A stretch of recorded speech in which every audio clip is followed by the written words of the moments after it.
Probably we are ready to start. And I'm sorry. Just a little more quietly. Guys, please. Shh. Thank you so much. So,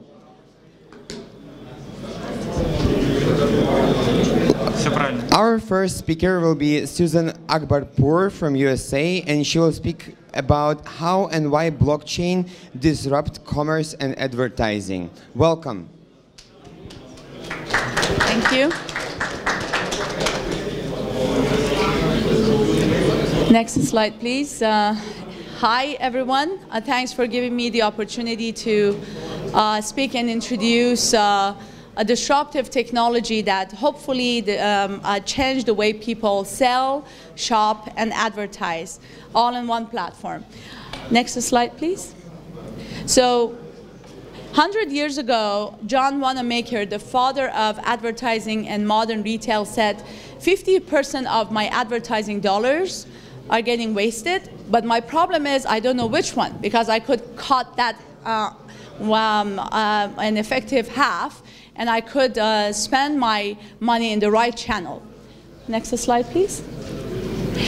Unfortunately, today, the situation is even worse. Google just published a study, and they confess that 60% of the advertising dollars are getting wasted today, which is $37 billion worldwide. And as you can see, 56% of display ad impressions never seen by the customers. The phony metrics of CPM, CTR, CPC, they're all over the place. You know, if someone click on your ad or see your ad advertisement, I charge you. And the advertisers are paying all this money. They don't know who is really influencing their product sales and who is really, which one of these channels really helpful for selling their products. So, and there are a lot of ad frauds. Basically, the robots are clicking these ads, and people are paying for these fraudulent actions. Next slide, please. So the reason for these advertisements not to be effective is the fact that the modern shopping behavior has changed.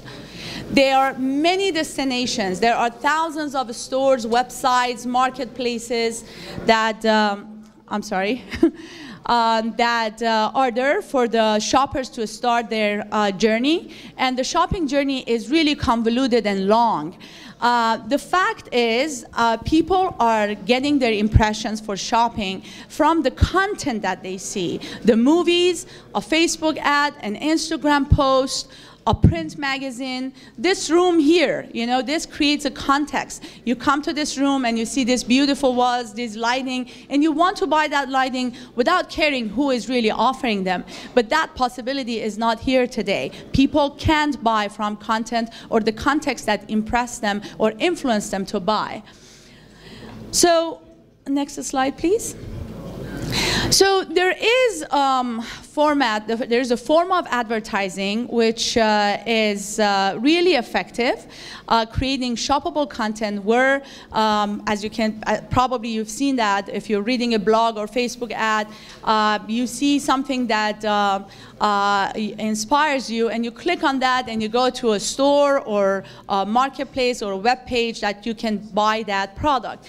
But that process nowadays is really ineffective, and there are many middlemen and bad actors in between who are hijacking that traffic that someone created, and they're claiming that sells. There is an industry called affiliate sales, and I'm sure you're familiar with that. There are networks, right, like Linkshare, Commission Junction, Skimlink, that helps these publishers who are creating content, content around the brand's products to push the traffic to those guys and get paid for the traffic that they created.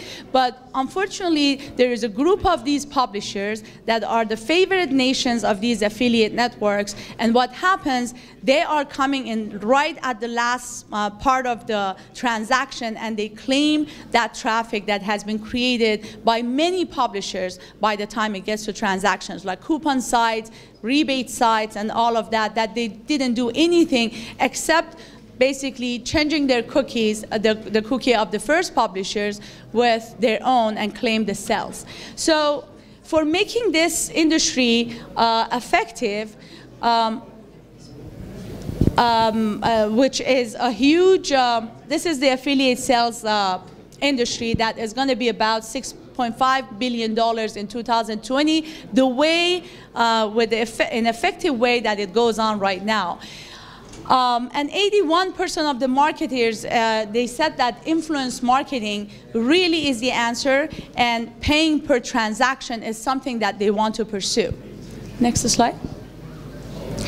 So what is the answer? Where we can create an ecosystem that these influencers and shoppers and especially top retailers can work hand in hand. For small to mid-sized businesses, there are Amazon, eBays, and many marketplaces that can list their products and grab a huge amount of sales. But for the top retailers and brick and mortars that they're not willing to work with Amazon, is not really sales channels that they can leverage. So what we did with our technology, and we know that 92% of the consumers trust online influencers more than traditional advertisement and even celebrity endorsements. So we created this platform. It's a software as a platform that we're actually giving to media companies to create their own Amazon plus Pinterest plus Uber for retail sales. It's called Shoppable Content Publishing Platform.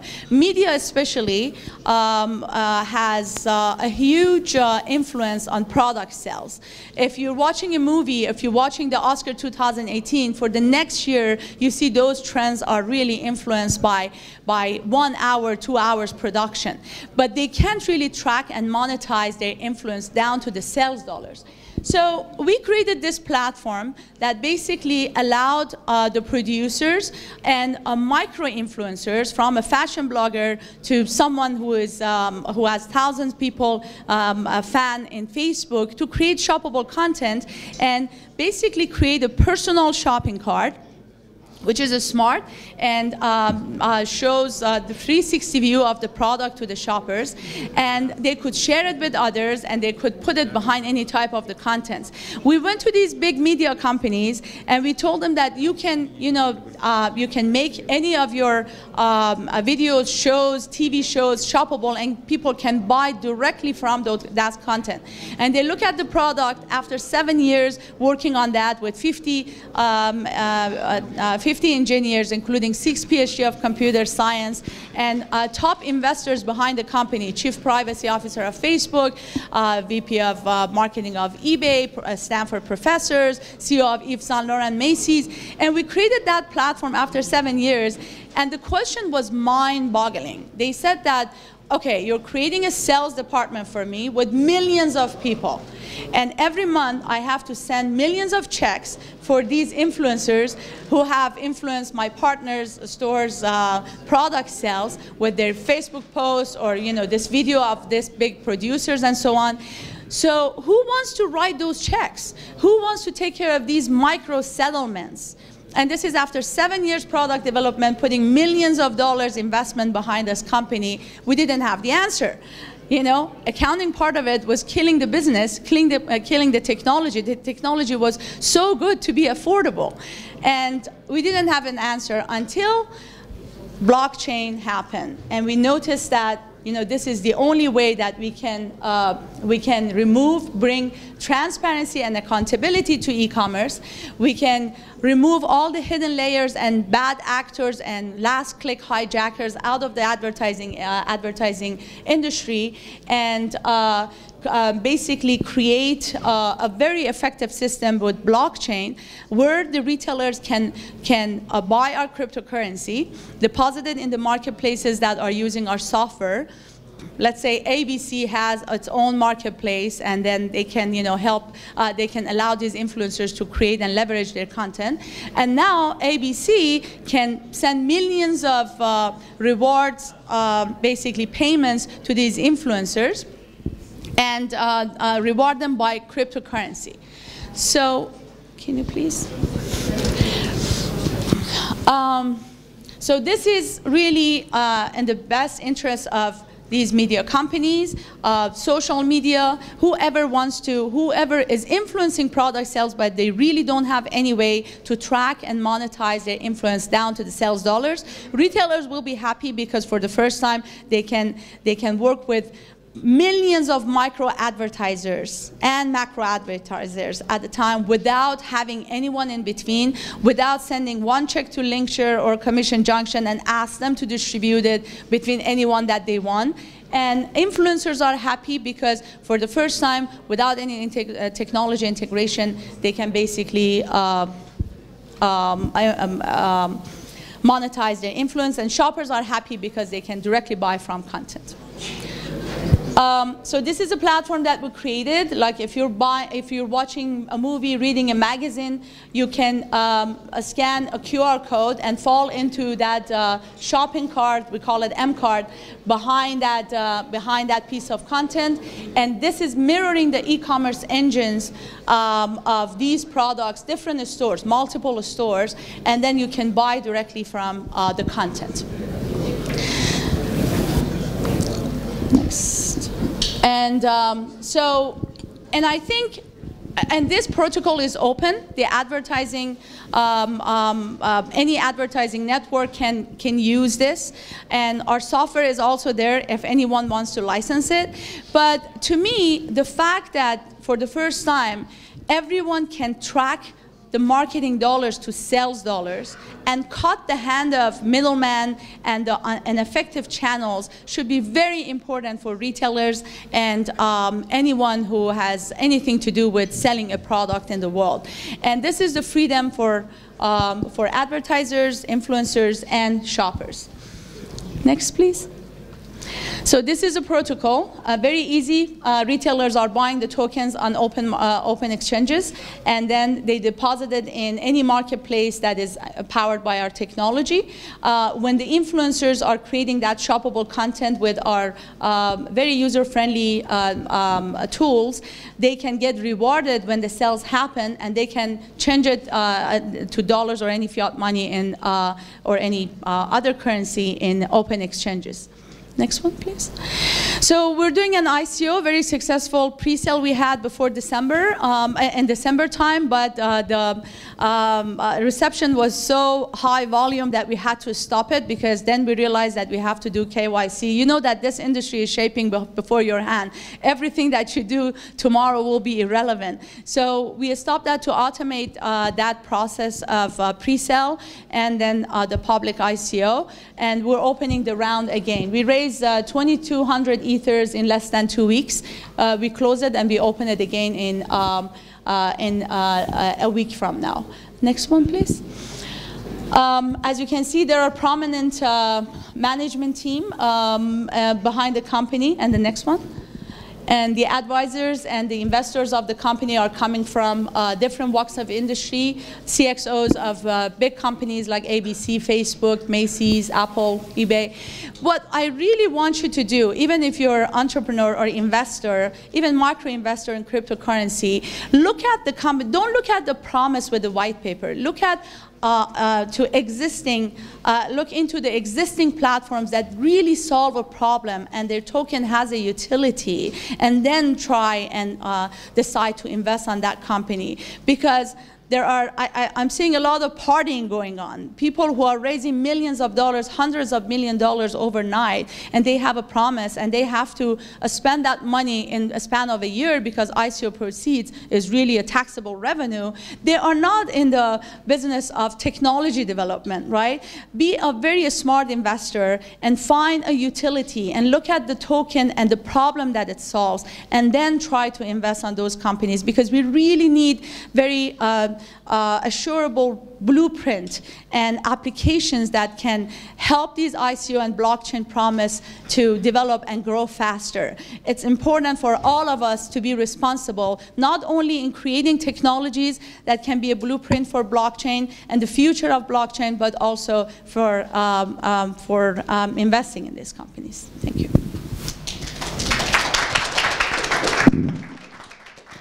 Maybe someone has a question. No? Yeah. Susan, you could roll the slides. You said that blockchain is the only way to solve this problem of microtransactions. And sure, it's connected somehow with the identification. If you don't want to scam, if you don't want million fake accounts, how do you solve this problem? Is this problem workable? Yes.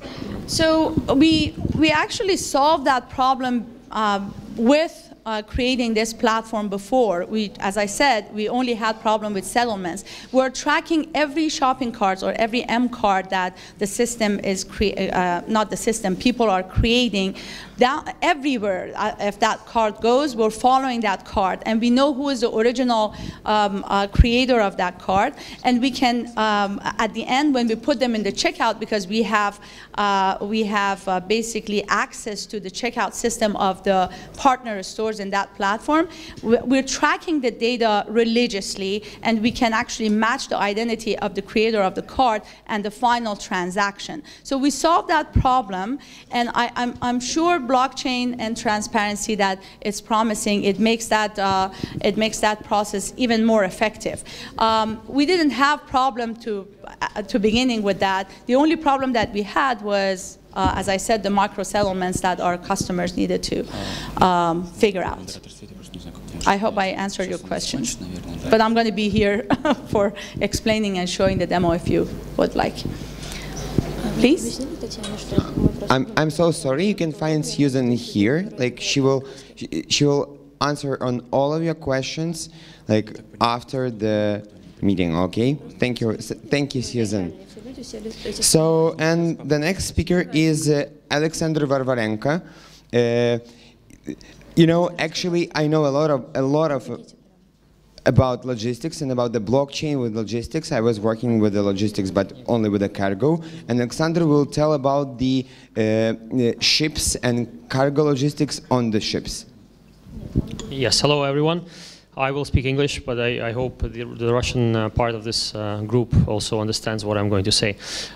It's actually commodity trade and ocean transportation, and well, I will start a bit from the reason why this part of blockchain technology is so important, because whilst all of you are trying to develop something for local markets, for local governments, perhaps there is the majority of international trade today happens by use of ocean or sea transportation. 80% of ocean or 80% of the world's trade is moved by sea.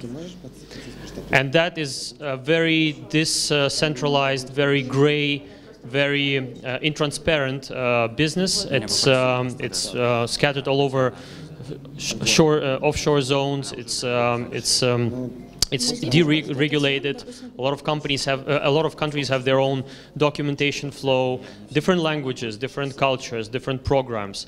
And of course, the exchange of currency is also very much a problem, because in today's world with sanctions and with the countries which sometimes deal on the one hand side but have sanctions regimes on the other side, it has separated the world in two parts: those who work together and those who kind of work but cannot make freight transfers, currency transfers. What we have done, and we have almost sacrificed our own shipping company for it, because I'm 19 years in the industry. I've built a shipping company with offices in Dubai, Hamburg, Odessa, and Paris. Very diversified. So we carry commodities, heavy and oversized goods. We carry containers. And we have built an algorithm that already automated the whole process, starting from the information flow by emails with cargo data, ships data, information on various restrictions, port data, weather, and we have connected it into an ecosystem that already today instantly generates the most efficient solution for the cargo you want to carry. And as I speak, we are linking it to the major players in the market. We talk to Cargill, Glencore, Trafigura, Vitol, Louis Dreyfus, ABN AMRO, Hapag-Lloyd. We started talking this week to Maersk and IBM, because we have created something that will allow them to continue their blockchain developments in terms of documentation flow down through the whole process of delivering a commodity from the place of production up to the final destination. So far, nobody has successfully launched anything similar. We have launched it in October of 2017. It's already joined by thousands of clients which work in this ecosystem today. I will not... Можно пролистнуть? Дальше. Еще. Еще. Все, еще один. Yeah, so this is basically how the shipping, industry or shipping sector of the transport looked before. You never know who is the forwarder, who is the broker, who is the trader, who is the shipping company. Is it a shipping company or is it a broker who says he's a shipping company? And this is what basically ShipNext organizes. It connects everybody in one database, and around it, I just mentioned just a few players of the ecosystem that have joined it today, but the next step for us is to link the market players, the producers, the traders. We are talking to DP World, we are talking to Port of Rotterdam, because as soon as they start joining our system, the delivery of commodity from door to door becomes possible. So what Maersk and IBM are only trying to do, we have already done. And it's launched, it's working. We are now issuing our cryptocurrency in April as a means of exchange within this ecosystem. And this is actually a very important part, because we understand that this cryptocurrency will have to be accepted by all the players who join it. And that's a very important topic as I speak here today in Moscow, because you have to understand that as soon as this ecosystem starts being active, and that process, of course, has to do with a lot of automation, countries and companies which are outside let's say, which are under sanctions, yeah, let's put it this way, will have absolutely no way to join it. So either in Russia or in other countries, they'll have to make their own one, and they have to start working fast, because basically we are in the process already, or they will have to find a way to join this one. And the speed at which, of course, the commodity, the documents, the transactions are going to move, and the automation it brings, will decrease the cost of living, the cost of the final production at the door. And that's the main principal aspect about blockchain. You have to understand that a lot of intermediaries will have to go. Blockchain is about not only automating the processes, but about automating the documentation flow, linking all the parties within this ecosystem, and substituting a lot of people who have made our today's world intransparent. And with this intransparency, the final beneficiary of this are the end clients. And until everybody, all your projects which you make, my project and other companies, until we join in one global ecosystem with one cryptocurrency, it could be ours, it could be also crypto dollar or crypto euro or anything, has to be accepted by the whole ecosystem as one currency. And that currency will prevail, because that will be a currency already accepted by a critical mass of different players. So this is my attempt to kind of show you why our project has become a very important connecting factor. It's outside today's understanding of blockchain, because we are not in the commercial, not in the financial technology side, but we are now making a very important group around us that is going to pave the way for further integration sideways, sideways into the blockchain world. Thank you. If you have any questions, please go ahead. No questions?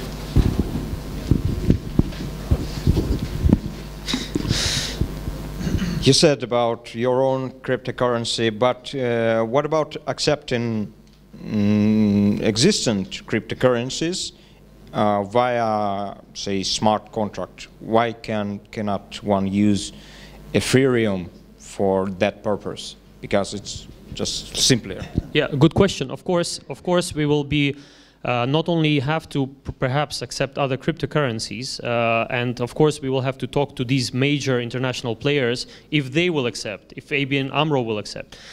What we are issuing our cryptocurrency for is not only to exchange as a means of freight on the basis of our marketplace, but we are also going to, in today's world, not everybody can pay upfront.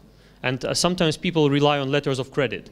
So part of this project also allows us to allow a kind of a letter of credit to be used in terms of for freight payments. So you can pay in tokens or in cryptocurrency that we issue upfront for the services of a carrier that can also then pay for other suppliers and service providers, later on exchanging it or supporting it with the other fiat currency or whatever. Okay? Any other questions? If you have some questions to Alexander, you can ask him after the presentations. So about a year ago, I was thinking about that logistics don't need any smart contracts at all, but thanks God, shipping logistics told me that they need it instead of blockchain. So, and the next speaker is Mагдалена Sarацоla from the USA, and she will speak about the blockchain and the insurances as well. So my own question is, about a year ago, as I remember, in Russia, we had a project that was called Incent, and they had an ICO and they failed because nobody even thought that insurances will be working on the blockchain. Have you heard about that? I haven't heard about that specific Russian project, but I've been working with insurers and blockchain for almost 4 years now, and most of my clients are insurers, so I work with the incumbents, and now I'm working also with the startups. And part of what is failing is we do not understand how to use it in the right use cases. So I don't know what their use case was, and if they wanted to do P2P insurance, or if they wanted to apply the technology on the back end. It was P2P. I'm going to talk about P2P and other examples. There's another Russian company doing it today. It's called T-Umbrella. So, okay. So, nice talking to you all, and we apologize for the delay. Could I have the next slide? These slides are going to be in my Twitter account, and I'm going to circulate them. I don't want you to read the disclaimers, but whatever I say should not be used on an ICO or any type of investment. In the US, we're getting very serious about regulation, so you can read the disclaimers later. So next slide is also a disclaimer, and then we get into the contents. Come on. Okay, so what happened when blockchain meant insurtech? The first time I wrote an article about this 3 years ago, we tried to see how many hashtags, correlations there were, and blockchain and insurtech were not present in any discussion. Today we have conferences on insurtech and blockchain that are growing like mushrooms everywhere. We could do blockchain tourism and be on a conference in a different day, in a different week during the whole year. And some things have happened in the ecosystem. So in the next slide, we have, next slide. Why is this happening now? There's three things happening right now that are really changing the insurance industry. The first one is people have a new way of interacting, and the social interaction paradigm has shifted to one where people expect a lot of things to happen, and they are not supported by the industry is doing today. Then we have more risks, we have more interconnection of risk, we have new sources of risks, and those risks have to be understood and modeled in different ways. And technology and the acceleration of regtech, insurtech, fintech, you name it tech, has provided us with means to do this. So, next slide, please. When we look at insurtechs, and we have a database that has 4,000 insurtechs right now, we look at what they are saying they will do differently. And these are the 7 concepts that they mention. They want things to be immediate, quick ways of buying insurance. We need to have a social impact. We want products that are personalized to our needs. We want to have self-sovereignty over our data and monetize our data. And at the end of the day, that can only be achieved through simple product, transparency, and trust. So why am I mentioning this today? Because these things that have been driving insurtech for 5 years are highly aligned with the attributes of blockchains. Blockchains provide a means to address most of these drivers within the industry. And only last year, many of these startups that were doing things in the insurance industry in a different way realized that blockchain could help them to address some of those needs. So next slide, please.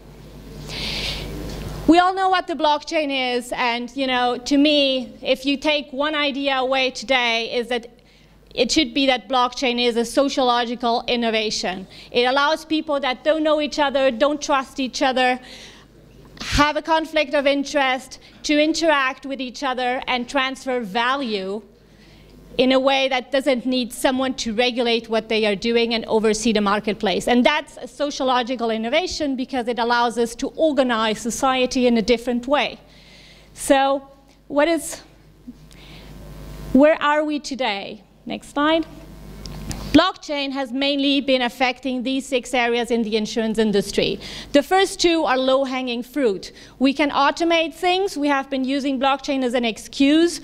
I don't know how many of you are acquainted with the insurance industry, but Lloyd's of London said they would be fully digital by 1985. And today, still, most of the things they're doing are on paper, and this is real for a lot of my clients too. So blockchain has been an excuse to automate. A lot of the automation going on today actually does not need blockchain. There is other technologies, shared database technologies that are far more advanced and could be used for that. But we are using it as an excuse, and event-triggered smart contracts for parametric insurance and for simple products is something that's a reality today. Increasing back-end efficiency, lots of insurance talking to each other, doing subrogation on a shared database.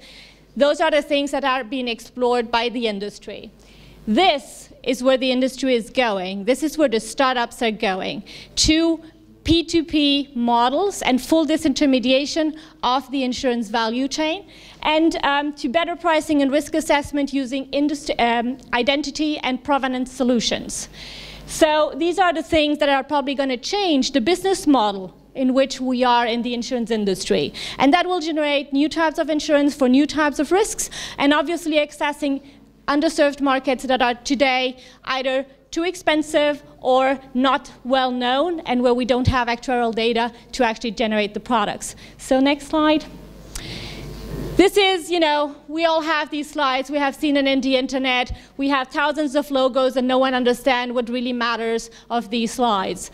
Today, I am going to just focus on the new models of insurance that are being generated by startups in the blockchain, and the new risks that come associated with using the blockchain technology in that context. So, what is blockchain all about?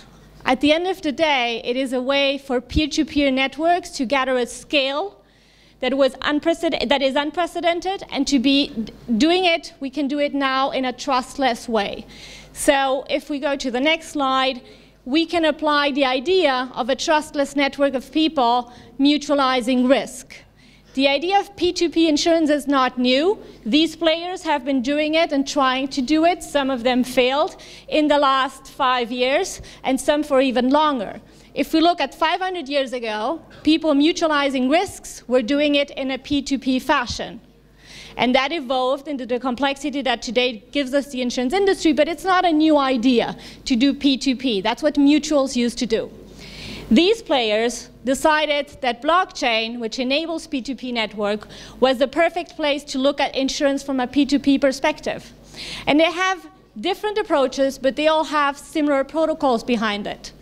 The players on the side are just a subsample of over 50 startups in China that are doing P2P insurance today. So China issued a white paper in October 2016 saying it was interested in blockchain, and by March they had 70 proofs of concept and 3 consortia with 80% of the industry looking into blockchain in China. Obviously things progressed. Some of these took off, and we're seeing the Chinese regulator now taking some of these schemes down, but they are experimenting with peer-to-peer insurance in healthcare, in life insurance, in areas where European and US firms don't even dream of applying peer-to-peer insurance because of the consequences of doing so. Why is it relevant? Because China is generating a lot of data on how those peer-to-peer networks work when mutualizing risks, and they will be able to actually use that data to optimize that model if that model is the model that will go on in the future. Next slide. Okay, so I will send my slides around to whoever is interested, and there's a lot of slides coming after this one that are looking at the different startups doing this. I think this is a good summary of what is behind a protocol for P2P insurance on the blockchain. The protocol usually includes automation through smart contracts to lessen friction and to increase efficiency and lessen cost. There is a whole part of it that looks at the oracles, the provenance solutions, and the data providers that will be generating the triggers for those smart contracts to enable distributed autonomous organizations regulating the way the insurance works. And then there is these 2 elements. Some of these actors are looking at prediction markets as new sources of data for insurance. And most of them are using the concept of social capital. So we heard this morning that anonymity is a big issue, and we're all looking at it from a regulation perspective. And as Vlad said this morning, the system itself would probably move towards a new way of doing things on the blockchain where anonymity is not necessarily required, and we use identities, digital identities, to interact with the blockchain. So the idea of social capital is that we can all build those identities in the same way we have digital twins for engines on a plane. The blockchain could be tracking identities for every individual or personas, and they could be used to access insurance and other services by monetizing and using the social capital they generate. How this is calculated, go to the white papers. There's different ways of doing it. Some look at LinkedIn, others are using interactions in a network. There's multiple ways of looking at social capital. But the fact that the blockchain ecosystem is building identity solutions is really important, because those identity solutions enable portable identities where we are owning the identity and can monetize it. Why couldn't we do that in the past and needed other people to look for our data and to store it? Because we had every incentive to modify it. If the data wasn't appropriate, or if it was something that would not give me the right services, or say that I'm riskier, I could go and change it. Today, if it's on a blockchain, I cannot do it, and therefore I can be custodian of my own data. So the next slides, we're going to skip all of them. You can look at them later. They look at all the models of these players. Please go to the next section, because I would like to focus on new risks that are being generated today by these models. Go on. More. Next section. Yeah. Continue. Okay, another one. Okay, so next slide. What is going on when we put insurance on the blockchain? Well, sometimes we generate new risks, and in other cases, we transfer old risks to a new place. For instance, if we have underwriting without underwriters, and now we have enough scale through the blockchain, we could end up in something that is systemically important and too big to fail without having a central identity, a central entity identified to deal with those risks. Who is going to deal with solvency capital? Who is going to deal with catastrophic events that may put the whole P2P insurance at risk?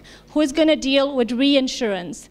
So regulating the aspects about how this risk mutualization could get systemically important is in the eye of the regulators. I've been working with US and UK regulators, and this is a big area to look at.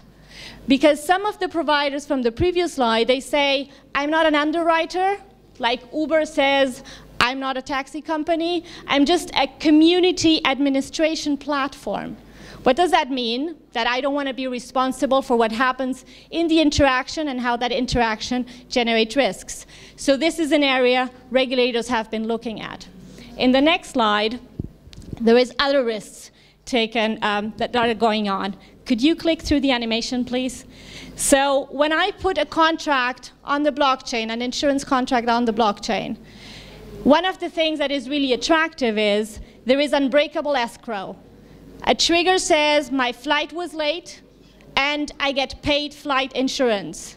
A trigger says there was an earthquake and it was 7 point on the Richter scala and I get paid for my insurance on earthquakes. So there is unbreakable escrow. The underwriter cannot stop that from happening, and it is triggered by data that is provided by an oracle. So could you click through the animation so that I get the text? So how safe are those oracles? Today, we have an underwriter checking the data, and then sometimes saying, I'm not paying because of this and that, and people don't like it. But if I put the oracles, triggering contracts, I can have unbreakable escrow, but I could actually go and corrupt the oracle. So I can have a smart contract that is immutable, and I can have it on the blockchain, but I can corrupt the oracle. And a lot of those oracles are not secured from a cyber perspective. So why? Because the data did have no monetary impact whatsoever before. American Airlines, as an example. I take their plane, it is late, it triggers a contract, I get paid. So if I was a hacker and wanted to do money with that model, I could buy a lot of these insurances or bet on that insurance, and then I cannot change the smart contract, but I can go to American and change the logs of their flights. That will trigger the contract, and that's it, I get paid. So securing the oracles is becoming an interesting industry, and a lot of people are working on secure data provision. Next slides. Okay, so another thing we're seeing is we have portable identities, and we can get very personalized with our products. That is not a blockchain problem, but blockchain will generate a lot of scale in this. So a lot of these products will be for me, for my risk, the one that is described in my identity, my digital identity that I put around, like Uport or Neura. They are all working on identities that I can take from one place to the next. What happens if I'm a risky person? We don't have any protection on how that data is used today. So the fact that a pool of one is not a pool makes this not sustainable, because we cannot pool risks anymore if they get that personal. And then we end up with people that cannot buy insurance because they are too risky, or their behavior just is not supported in the models we have. So there's regulation that needs to be done here, because the tokenization of assets, behavior, and risk are already a reality. People are working on tokenizing our behavior and tokenizing our risk today. And we don't know today how that can be used by the industry and how to regulate the use. So we call it the dark side of analytics. So, no, previous slide. Very quickly, this is something related to what I just said, but very different. Blockchains will be not only in the insurance industry, but it will become the backbone of many other industries. So one of the projects I'm working on is insuring those blockchains. because we need to understand the risks of having those blockchains as the backbone of all these industries. And a lot of the risks we discussed this morning, yes, they need a legal framework to be regulated, but perhaps part of the solution can come from the private sector insuring those risks. And if we really look at it, it is about how the consensus is generated. Lots of designs today, they are all different in the riskiness they have. It is by the encryption and security they used. We discussed it this morning. It is about the value of the currency and how volatile it is. But many of those risks we have are not new. And we already have solutions, and we need to understand how to apply them in a blockchain setting. So what now? 2 slides, please. The other one. This is not going to happen tomorrow, but this is already happening. So automation, distributional databases, this is here to stay.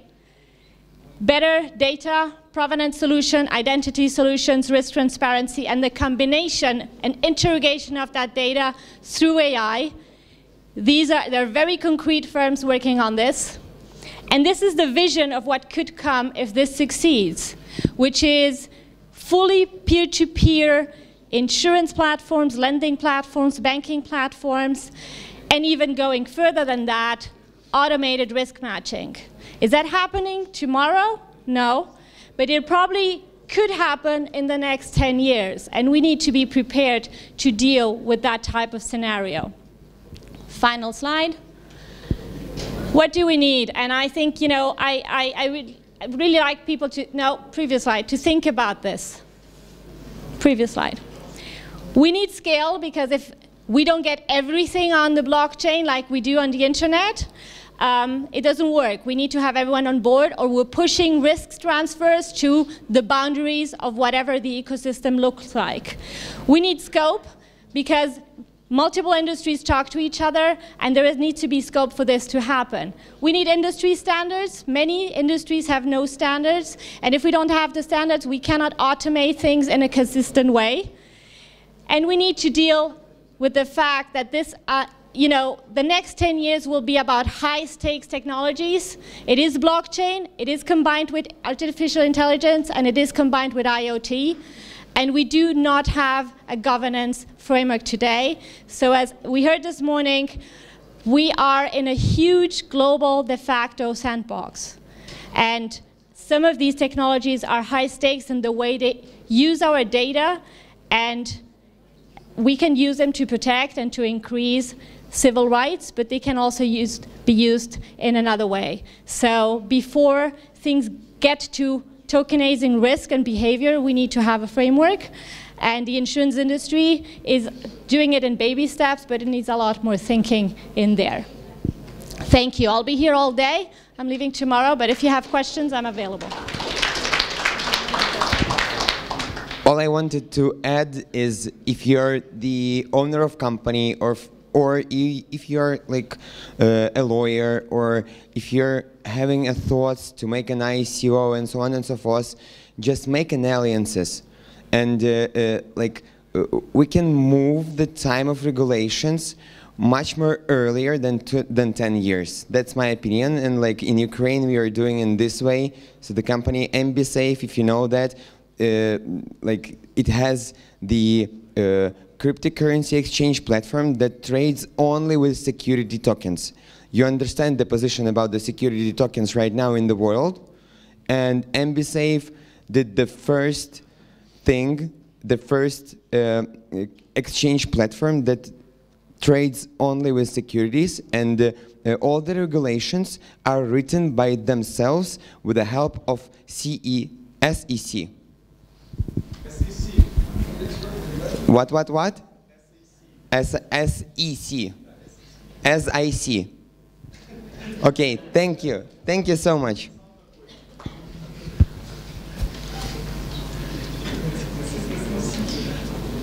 So the next speaker is Markus Dold from Austria, and he will speak about the e-charging stations for the e-cars. Welcome. Thank you.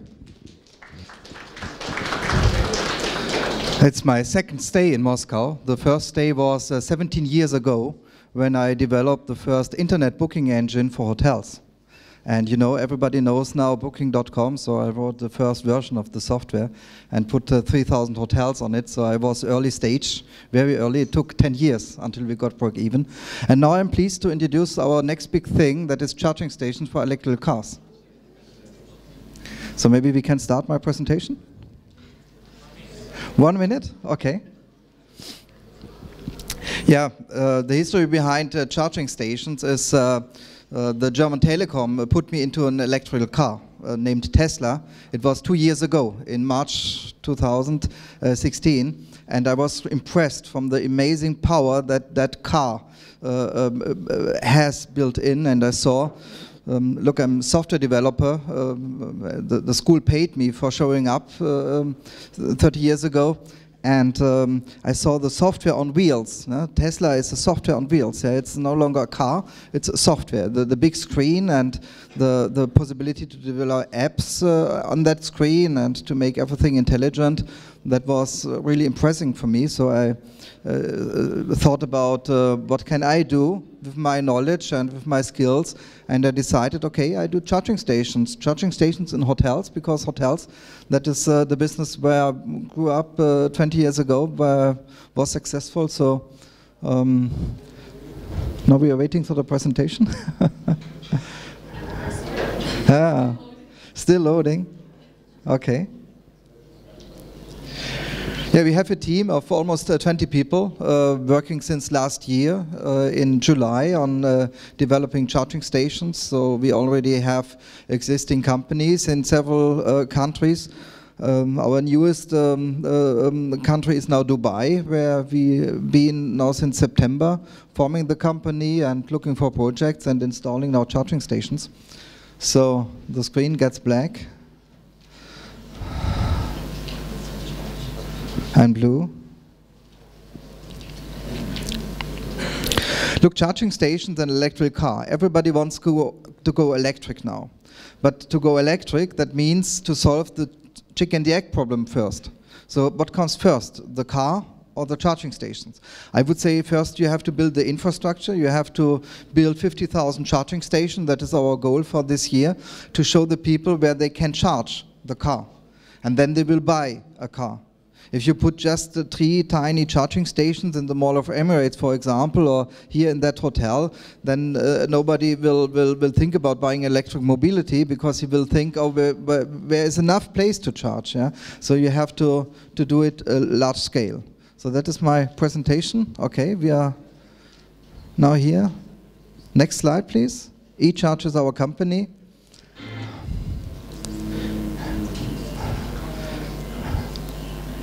Yeah, one back, please.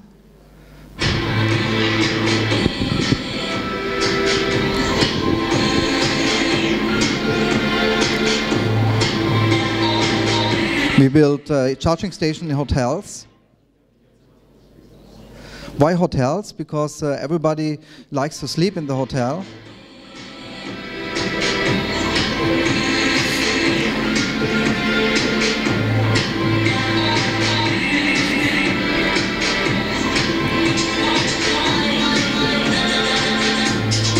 We built a community about car drivers to give them a very good deal in hotels. And you can check out our webpage on echarge.work or our ICO page on echarge.io. So let's start with our vision. Our vision is the eCharge will be the e-mobility market leader for charging and discharging all the moving devices. Why discharging? It's easy. We treat the battery, we treat the car as a battery on wheels. If you buy an electric car with a range of 500 kilometers, then that's 100 kilowatt hours battery capacity. And not everybody of us drives 500 kilometers each day, but everybody wants to have a full battery. We will get with 50,000 charging stations, and with the cars connected to the charging stations, we will get the biggest energy storage. Like Airbnb, the biggest hotel without any room, we will get the biggest energy storage with the batteries of our clients, of our customers. Just we put charging stations everywhere where the cars are parked. So at the end we don't do charging stations, we do parking stations, or we do parking places with a plug. Get all the cars plugged to the grid, and then you can charge the cars. And if you need energy, for example, if you go to Dubai, you have amazing solar during the day. Charge all the cars that are driving, 1 million cars, charge it during the day, and then the people go home, and then they can discharge the car, use their own energy. Like a power bank for your phone. And how to reach the goal? We reach the goal, we install a charging station in each and every hotel, in the offices, in the parking lots, everywhere where the car is not used. That is also very important to understand. We charge the car when the car is not used. So we don't do supercharging, because supercharging means you wait for the charge. You wait 20 minutes, you wait 1 hour. If you go to a Tesla supercharger, maybe you have to wait 2 hours because more than 4 lots are occupied. Then the rate goes down by half, and the grid is overloaded by that because you produce a lot of peaks. So we take the energy from the grid when there's energy available. But we see that on the next slide. Look, that is our charging station. Our charging station is nice looking, and it's branded. We are able to brand it for Hilton. We are able to brand it for, next slide. For Armani hotels, for example, we will see some more mock-ups. The problem I talked about is electric mobility is the future. That is no doubt about that. It's a really good business for the car owners, because the energy, the production of an electric car is only 20% of a combustion engine. Only 20% of the parts in an electric car combined with the combustion engine car. And for the car owner, it's very important to understand that a car brand like BMW, for example, they sell the car twice to you. Once you buy the car, and then the second amount of money, same amount of money as the car prices, is spent during the life cycle of the car for the service. So an electric car is like a hairdryer. You turn it on, you dry your hair, you turn it off. Never bought my hairdryer to a service station. So electric car is a very good business. I have insights in a Tesla car rental company in Vienna, and we drive there 300,000 kilometers at a maintenance cost of 12,000 euros for the tires. So electric car is a good business for the people, and that is the reason why everybody goes now electric. In Sri Lanka, for example, the oil gets more and more expensive, the gas, the gasoline for the cars, so more and more people are buying electric car. In Morocco, for example, in Jordan, more than 50% of the cars are now electric, what they sold. So there's no doubt about electric vehicles, but to make it large scale, to sell 1 million or 2 million electric cars worldwide, you need infrastructure. So we start with the infrastructure in hotels. So our solution to the problem is, maybe next slide. Can we get next slide, please? Our solution is that we provide hotels with charging stations for free. We do it for free to get the energy contract, because now, based on the blockchain, our backend solution buys the electricity when it's cheap, it's available. When the sun is shining, when the windmills are turning, then we put the energy from the renewable energy into the battery on wheels. So our solution is provide charging station infrastructure. We start with the hotels, because I know the hotel business very well, and the hotel guests can conveniently charge the cars during their stay, so when they sleep, when they relax, when they enjoy the food. So it's something about slow food, slow charge, and fast food. I believe in the slow food, so charge the cars when they are not used. Next slide, please. Bought himself an electric car, but along with the car, he got some problems. None of the existing apps could find a charger on his route, and Kevin had to spend nights in his car next to charging stations. But now, thanks to eCharge.work, Kevin can use chargers while staying in his hotel room in Europe, Dubai. Using eCharge.work app, Kevin can find hotels with chargers on his route. He pays for charging with cryptocurrency and stays at the hotel. The car is fully charged, and so is Kevin.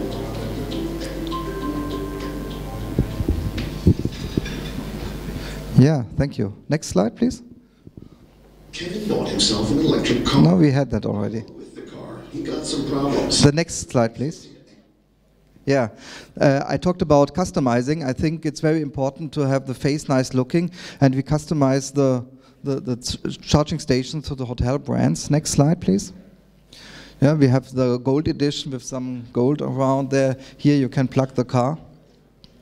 And we also have a deluxe edition with the Amazon Alexa built in, so our charging station can talk. Next. That is my last slide I want to talk, and that is the most important slide of you, for all of you. Look, that is the day, the time. Here you have the consumption of the energy in a building. It's not a flat, it's like that, it's a curve.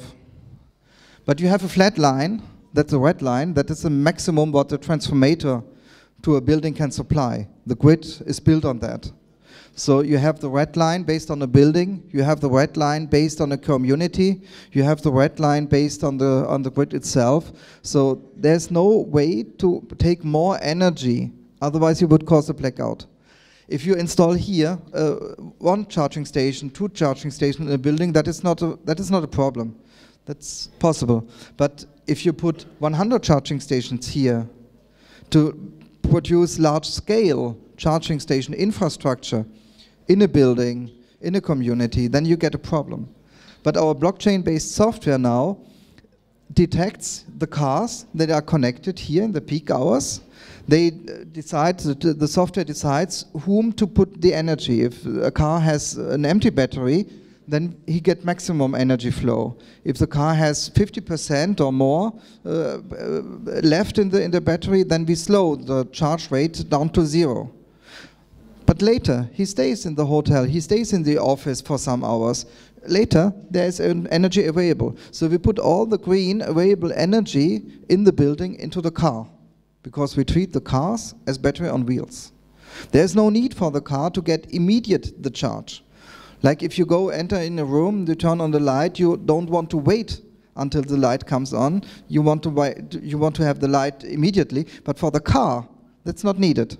So we bring at the end the energy production to the energy consumption. So we adapt the energy consumption to the energy production curve. That is what we are doing. We do that on the building level, and we do that on the grid level. For example, in Germany, we buy the energy from the Leipzig exchange, and we don't pay for the energy, we get paid. We get money from the grid that we take the energy, because we take the energy when there's too much energy from the renewable, from the sun, from the wind, and whatever. So that is a business model behind. And I would be very pleased if you want to join us on our pre-sales that we have running here. Since the end of the month, January, and on the 1st of February we go on ICO with our token infrastructure, not only to finance the project continuously on, also to have the tokens out there, because you pay your charge with our tokens. And on the based on the smart contract, we have the 3 phases. Phase 1 is we charge your car. Phase 2 is we discharge your car, so we bring you the energy back to the grid, or the vehicle-to-vehicle model that we can charge from one car to the other car. And the money-making machine of the car is because it's even more cheaper to get the energy into the car than if you sell the energy from your car back to the grid or to another car, then there's a need for that. And if there's a need on something, then you get double the money out of that. That is our solution, that is our model. And I thank you very much for your patience and for listening to my thoughts. For questions, I'm open. Thank you.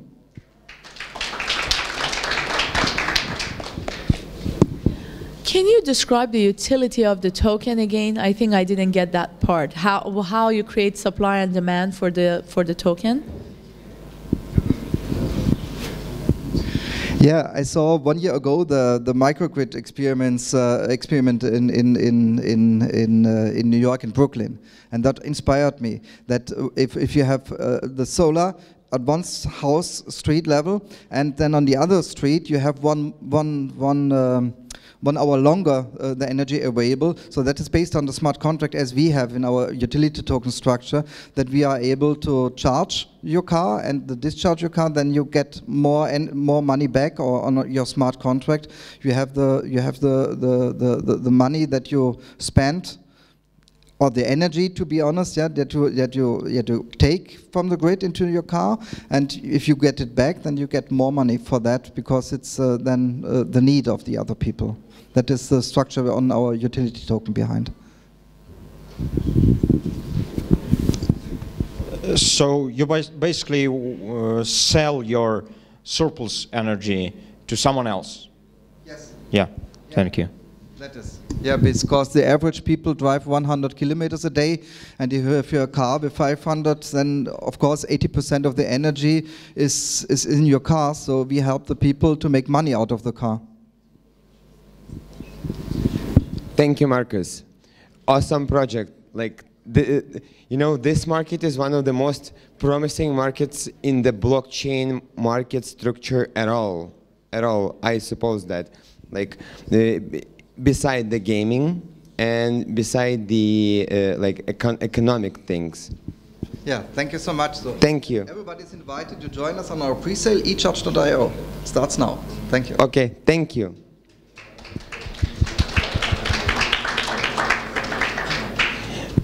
Перейду на русский язык, так как следующий спикер русскоязычный. Я приглашаю Колю Ермакова с России, и он поговорит про возможности цифровой экономики. Всем добрый день. Зовут меня Ермаков Николай. Представлюсь, расскажу немножко о себе. Несмотря на мой юный возраст, я очень много преуспел. С 14 лет в Суворовское училище, рано начал брать ответственность, рано взрослеть. Потом Deloitte, Ситибанк, работа с ценными бумагами и, соответственно, базовое образование высшей школы экономики. Я считаю, что это топовый вуз. И там пришло понимание блокчейна. Открылись, соответственно, глаза, что это такое. И сейчас как бы одновременно с точки зрения такого патриота с детства, но и одновременно с точки зрения либералиста, экономиста в блокчейне расскажу свое видение, как что двигается. Презентацию можно, пожалуйста? Вот, соответственно, сейчас у меня криптовалютный фонд, мы там занимаемся трейдингом, очень долго думали о том, как же обеспечить прозрачность для людей, потому что если ты берешь деньги себе на счет, то ты все равно, по сути, являешься кухней. Клиенту как-то показываешь, что вот такая доходность, но по факту очень тяжело. Мы сейчас перешли на управление по IP-шкам. Ну и то есть деньги у вас на счету, мы подключаемся и управляем. Соответственно, на текущем этапе я хочу рассказать, что нам может дать блокчейн и нужно ли здесь государство. То есть мне понравилась там фраза Каплана в Фейсбуке о том, что блокчейну очень нужно государство, только блокчейну оно не нужно. Следующий сайт. То есть началось все с того, что пришло понимание, что блокчейн равно устранению посредников, особенно в банковской финансовой системе. А финансовая система у нас текущая, она по сути полицейская. То есть, имея большие суммы у себя на счете, вы ими по факту не владеете. И даете указания банку, чтобы он их перевел. Но в какой-то момент он может начать вставлять палки в колеса. Соответственно, еще со времен кризиса 2008 года все это дало возможность для существования вот такой независимой цифровой экономики, в том числе появления биткоина. И рост его, по сути, был больше всего связан с проблемами Wikileaks с правительством США, когда PayPal ограничили возможность делать переводы на Wikileaks, и криптосообщество решило, что у нас будет ценность биткоин. То есть для меня, с точки зрения экономиста, можно следующий слайд. А главный смысл блокчейна – это устранение посредников. Все остальное – мишура. То есть, да, там технология, она обеспечивает за счет децентрализации устранения единого посредника, единого точки либо центра хранения информации, и этим обеспечивается прозрачность. И посредников в экономике же много, она из-за этого неэффективна. Следующий слайд. И помимо всего этого у нас появляются умные контракты. То есть, грубо говоря, вы бизнес, и у вас есть поставщик, вы завязали на уровне смарт-контракта с ним взаимоотношения, то, что, например, когда 50% пути товар проехал до вас, то автоматически с вашего счета на счет поставщика идет взаимозачет средств. И так далее, и тому подобное. Вы все это записываете, соответственно, из ваших бизнес-взаимоотношений устраняются юристы, страховые, и так далее, и тому подобное. Вы заранее на берегу договорились, вытеснили этих пиявок из экономики, потому что это пиявки-посредники. И себестоимость вашего конечного продукта для вас становится дешевле и для конечного пользователя. Следующий слайд. То есть сфер применения очень много, соответственно, вы когда это все рассматриваете, то есть до меня выступали спикеры, они именно говорили, как в разных сферах бизнеса можно это применить, от логистики до образования и так далее, в том числе в политике. Но, думаю, у нас вряд ли власть на это пойдет. В недвижимости уже в Украине, соответственно, делается там учет реестра по кадастровой и так далее. И здесь... Если вы сюда пришли не только подумать о том, как заработать на крипте, а вы владельцы бизнеса, либо топ-менеджеры, следующий слайд, пожалуйста, подумайте о том, как вы можете внедрить это в свои бизнес-процессы. То есть такие умные люди, визионеры, как там, Билл Гейтс, Илон Маск, они говорят, что внедрение блокчейн технологий повсеместно во все там, сферы бизнеса и жизни общества, оно настолько повысит эффективность экономических процессов, что рабочий день сократится до 4 часов. То есть мы представляем себе большой завод, и, соответственно, для завода есть входящий контроль, ну, каких-то там комплектующих, исходящий контроль, аудит и так далее. То есть для завода куча персонала, и много-много издержек идет вот на то, что есть риск того, что... ну, где-то какая-то поломка, либо девиантное поведение у твоих контрагентов. Все это будет устраняться за счет блокчейна. То есть таким образом завод будет настолько экономить, ну вообще любой бизнес, что он сможет все больше и больше реинвестировать в капитал, устраняться от посредников. Вот именно в этом контексте я вам хочу как бы преподнести весь этот обзор не только про биток. Следующий слайд. Да, ну и вот вернемся теперь к битку. Соответственно, ну вот я молодое поколение, там все будут мне сейчас говорить, что ты там чересчур максималист и все такое, но у нас ни одна валюта сейчас не закреплена золотым запасом, и по сути она подкреплена силой государства. Но как бы и наше население пережило несколько дефолтов, и все мы с этим сталкиваемся, и якобы все думают, что вот должен быть золотой запас.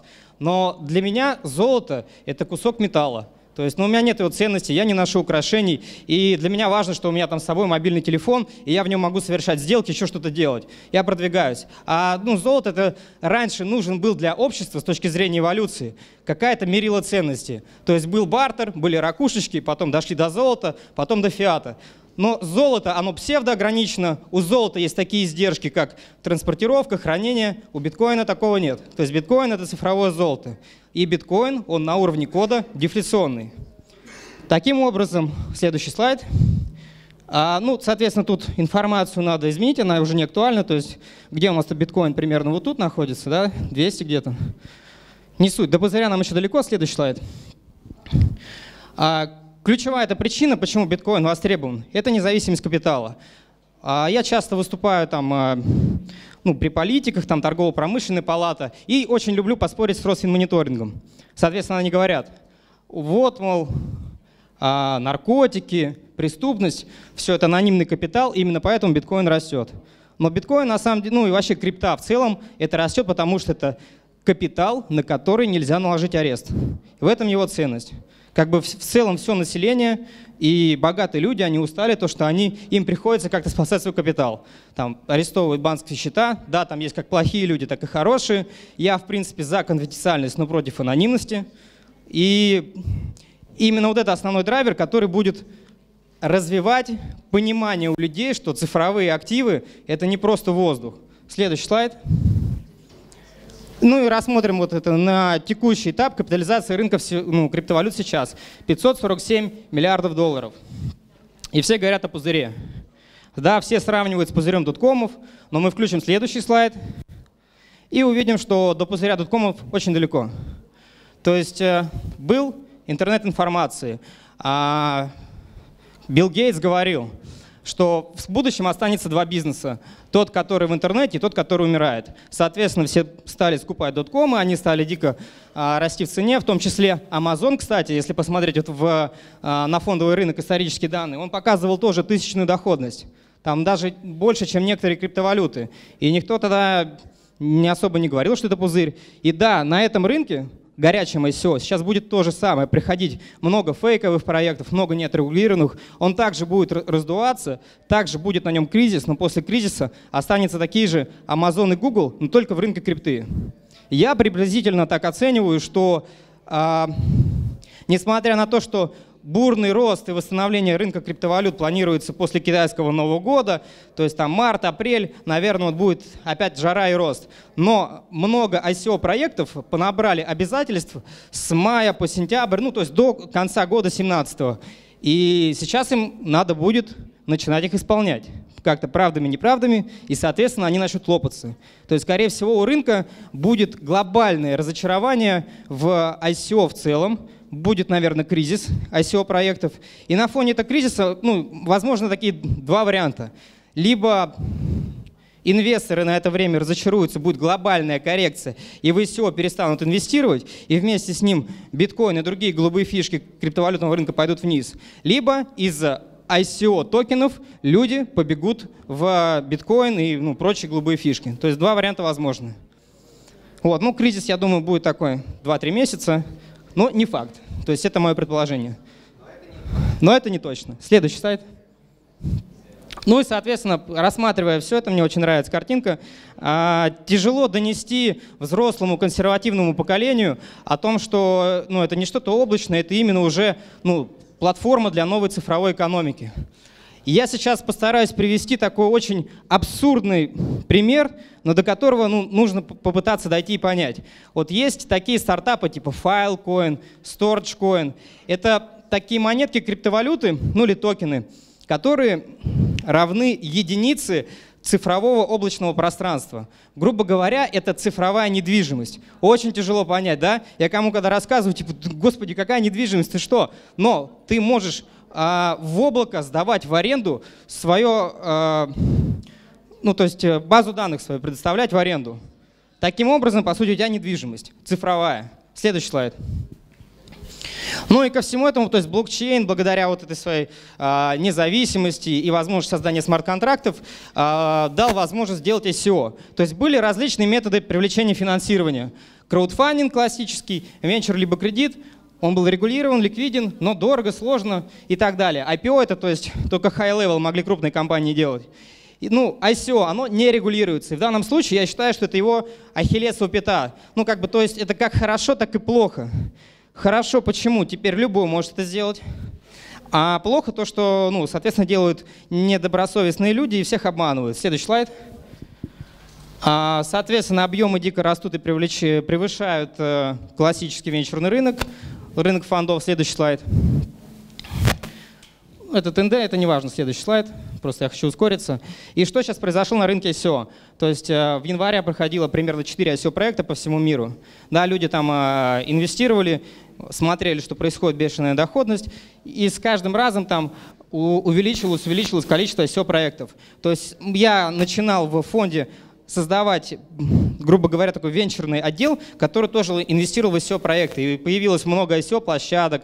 Мы стали думать, как же все отслеживать, успеть войти в нужное. И сейчас уже такое количество ICO-проектов проходит, что невозможно оценить, потому что есть локальный, чисто на азиатский рынок и так далее, и тому подобное. Конкуренция за это дико растет. И мы, например, на этом этапе просто отказались от этого венчура и перешли тупо на трейдинг на голубых фишках. Вот эта тенденция говорит о перегретом рынке с одной стороны, с другой стороны, к чему это все приходит. Следующий слайд.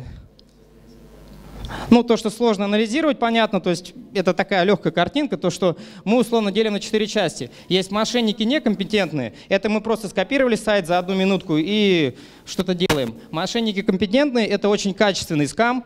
Можно ли считать скамом? Какой проект вот в Америке 250 миллионов долларов собрал? Не помните? Не Арагон, блин. Когда? Тезис, да, вот ICO тезиса. То есть я даже в отчетности Сбербанка видел, что они то ли хотели, то ли даже проинвестировали в этот тезис. точно не могу сказать. Ну, фишка-то в чем, что в итоге-то они поссорились, и непонятно, что дальше будет. И как это считать?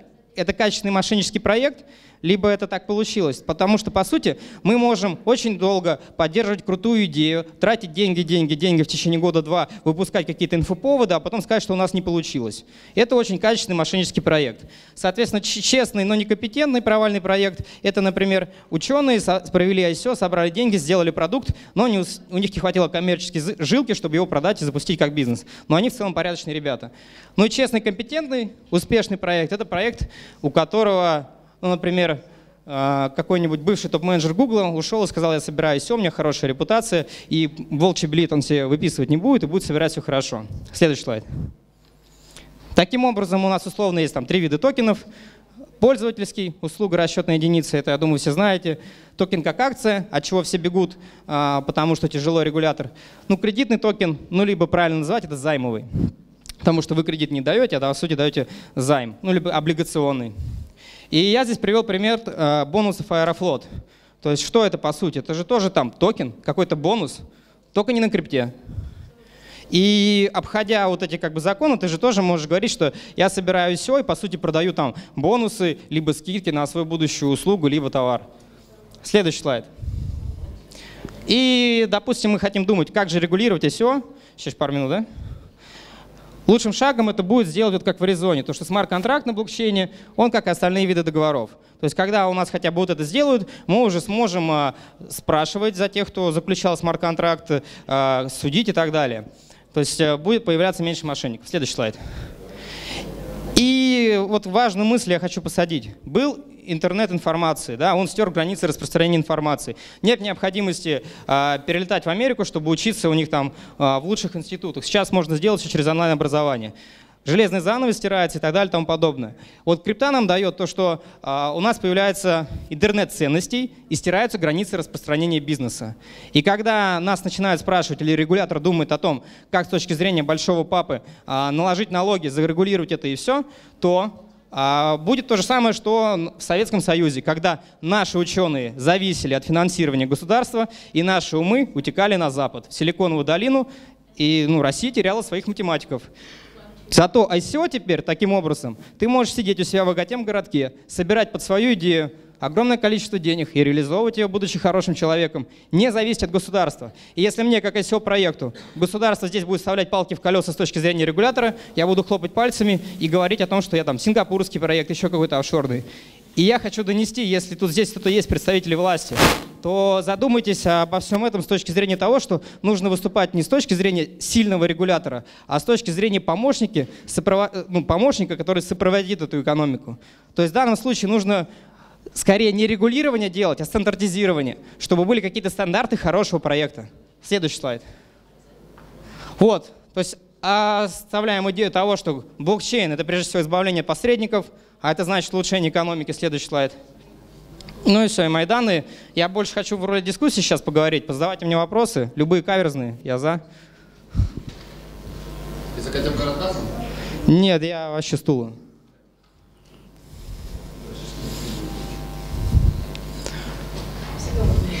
Все голодные? А? Ну, я торопился, было бы это. Мы просто по таймингу останавливаемся. Как последний самурай. Я для справки добавлю, вот буквально вчера смотрел на иностранном канале такую статистику, что на 10% разогнанная связь увеличивает ВВП страны на 2%. Вот интересно.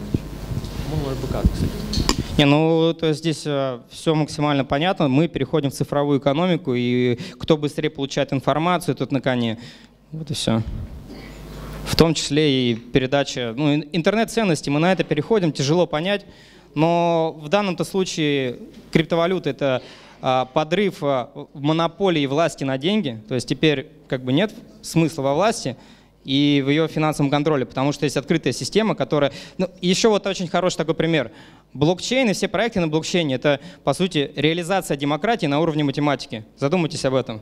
Потому что как реализовывался биткоин? То есть на форуме Сатоши Накамото, неважно кто это, там разработчик служб США или еще кто-то, он выложил код и сказал: давайте будет финансовая система, которая будет работать по такому принципу, алгоритму, если А, Б, С, Д. и тому подобное.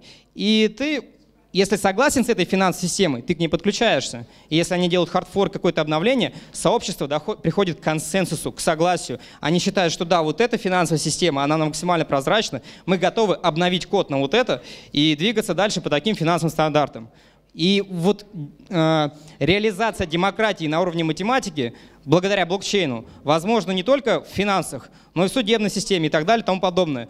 То есть здесь роль государства как такового должна отмирать и переходить на более прозрачную. То есть у нас будет trustless economy, экономика, где нет необходимости доверять. Ну вот к этому я как бы хотел подвести, надеюсь, было интересно. Коля, спасибо тебе большое. Друзья, я хочу всех отпустить на обеденный перерыв, поэтому спасибо вам огромное.